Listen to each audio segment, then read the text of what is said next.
Hey guys, welcome to another video. In today's video, I will be talking about the best and worst Ninjago retcons. Before we get into it, if you enjoyed this video, please consider subscribing to the channel and liking the video. It really helps, and it's free, and also is an easy way to help the channel improve quality.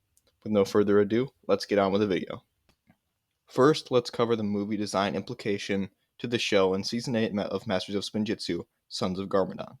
Personally, I think that this was the right call, as the ninja were aging and changing over the series. The general fan base accepts that the ages of the ninja in Season 1 as the following: Cole at 16, Kai at 15, Jay at also 15, Zane between 70 to 80, Nia at 14, and Lloyd at 9 to 10. Lloyd is aged at around 15 to 16 in Season 2, Episode 6, Wrong Place, Wrong Time. Over the following seasons, the ninja age, and by Season 8, probably 6 years have passed since the closing of Season 2. This means that the ninja are all adults, with the exception of Zane since he was rebuilt by Chen. Knowing that all of the ninja are most likely in their 20s, the redesigns fit well, seeing that they look less teenage and more mature, especially Cole, Kai, and Lloyd. I also prefer the redesigns because they look more unique and defined to me than the original ones.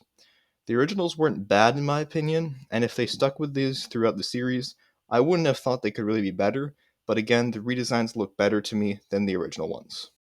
Now, for less fortunate retcon, the removal of Cyclone Do, or better known as Airjitsu. Originally, Airjitsu was created to provide a new spinner design, but that did not stop fans from loving it. Airjitsu was Master Yang's martial art that provided the martial artist the ability to fly in a flying cyclone. It was introduced in Season 5, Episode 3, Sticks and Stones, when Moro used it to escape the ninja in the town of Styx. It stayed in the show until the end of Season 7, Hands of Time. Its only appearance after that was a short cameo in Season 12, when Nia uses it during a challenge to get the final Kitana. Season 8 is my favorite season of this show, however, it is disappointing that it removed Airjitsu. I understand why it was removed, since the ability to fly independently is really too OP for the ninja. I just miss seeing it in the show. Now this is one of my favorite retcons in all of Ninjago's history. The first Spinjitzu master being a descendant of the Oni and dragons. This retcon comes, again, from the GOAT, Season 8. It adds so much more depth to Garmadon as characters and provides a slightly more interesting story for the first Spinjitzu master.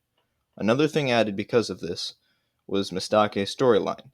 She was in the show from the very beginning, but in Season 9 it was revealed that she was an Oni, who followed the first Spinjitzu master from the first realm. I don't really have much to say about this retcon, but I think that was a great change for Ninjago's lore. Finally, I want to talk about the man himself, the only four-armed, purple-blooded Garmadon. Lord Garmadon was always in the series and fought against and with the ninja many times. He became a beloved character, but in Season 4 sacrificed himself in order to defeat Chen. After this, Princess Harumi, one of my favorite villains, resurrected him from the departed realm, bringing back only his evil parts. Or so we thought. Introducing Emperor Garmadon. Personally, I love Emperor Garmadon, because he actually feels like a real threat compared to some other villains like Asphira, Unagami, and even some of the other great villains like Pythor, the Time Twins, and Chen. I'm not saying that these guys aren't a threat or were poorly written characters, but Emperor Garmadon is actually intimidating and kind of scary.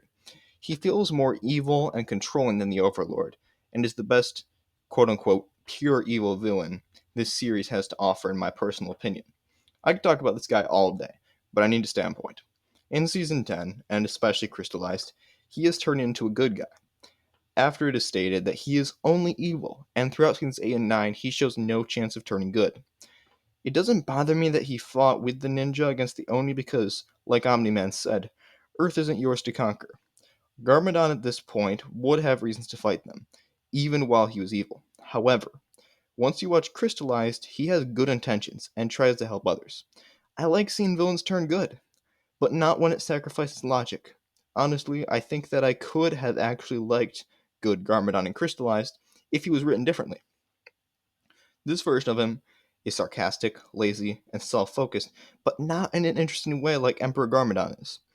If he turned good and sacrificed him at the end of Crystallized, the season would have delivered that nostalgia it was trying to, without feeling poorly written, and it would have made Garmadon, or good Garmadon, a more compelling character. Now that I've shared my thoughts, what do you guys think? If you'd like to, share them in the comments, and I'll respond. Finally, if you guys like this video, I might make a second one of these. Thank you all for watching. I hope you all have a blessed day, and God bless.